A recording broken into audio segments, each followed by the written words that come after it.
po ba tayong magagawang paraan para tulungan si Agent S? Iba pa bang rason kung bakit ganun kaalalang-alala? Sino sila? I'll show you a photo.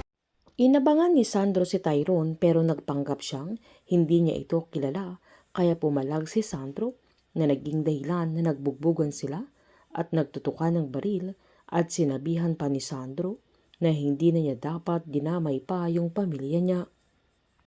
Habang sinabihan ni Patrick si Lily na hindi nagpakita si Lavender sa libing ni Lance na ang akala niya ay close na silang dalawa, na agad namang sinabihan ni Iris na baka inalagaan niya ang tita Aster niya, na agad namang tinanong ni Lily kung may update na sa case ni Lance kaya hindi agad nakasagot si Iris.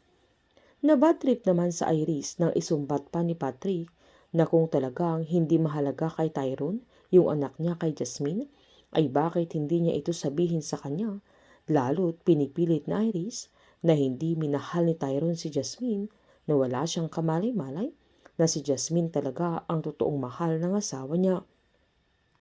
Pinasunog naman ni Aster kay Tommy ang lahat ng mga ebidensya ng kanyang paghihiganti kila Vito, kung saan may notebook na may mga larawan nila Vito, Iris, Tyrone at Max.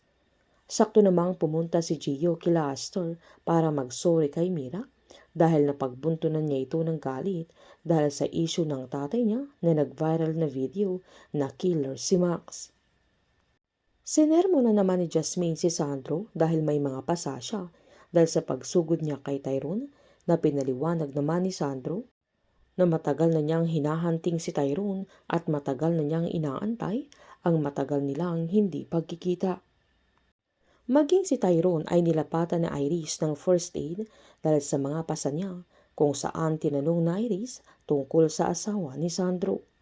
Agad niyang pinaliwanag na nakipagkita siya noon kay Ivy, na kapwa niya accountant at kilala niya ito, na huwag niyang babanggain ang pamilya ni Iris dahil may mga violation sila sa mga negosyo nila, pero hindi pa rin nagpatinag si Ivy sa mga sandaling yan na ang alam naman ni Tyrone ay si Vito ang nagpapatay kay Ivy, na wala siyang kalam-alam na sinundan siya noon ng kanyang asawa at pinapanood niya silang nag-uusap na ang buong akala niya ay karelasyon ni Tyrone si Ivy.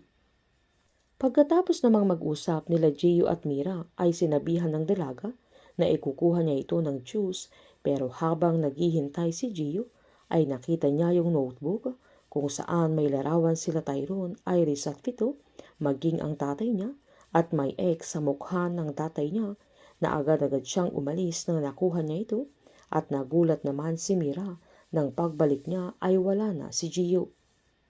Habang nagkaintiran naman sila Iris at Heather dahil hindi pa rin matanggap ni Heather si Tyrone, lalo't nagkakabanggaan sila ni Sandro na baka problema lang ang dulot niya sa pamilya nila, pero nanindigan si Iris na pamilya nila si Tyrone at kung hindi niya matanggap ang kanyang asawa ay bumalik na siya sa Amerika. Nang isuserve na sana ni Jasmine yung pagkain ni Sandro ay saktong may nag-doorbell, kaya agad-agad itong nagtago na binuksan ni Sandro yung gate kung saan mga pulis ang dumating at may warrant of arrest sila laban kay Sandro dahil sa pagsugod niya kay Tyrone, na nag-file sila ng kaso. Naiwan si Jasmine sa bahay ni Sandro nang sumama ito sa mga pulis. Magdududa na sila Vito at Iris kay Lavender dahil sa ibibigay ng nanay ni Gio na isang notebook na naglalaman ng kanyang mga larawan kung saan nakuha niya ito sa bahay nila Aster. Maiisip nila Iris at Vito na magkasabwat ang dalawa at may masama silang plano sa kanila. Sumisikip na ang mundo ni Jasmine at tuluyan ng malalantad ang kanyang tunay na pagkatao. Ipapakita naman ni Iris yung larawan ni Lavender kay Tyrone dahil hindi na ito sumisipot sa kanila, kung saan mamumukha ni Tyrone na si Lavender na tinutukay ni Iris ay walang iba kundi si Jasmine na matagal na nilang pinaghahanap. Painit ng painit ang mga tagpo, sabay-sabay po nating subaybayan ang advance episode ng Lavender Fields dito lamang po sa aking channel. Patuloy lamang po manood at mag-subscribe para ma-update po kayo sa mga susunod na episode. Marami pong salamat.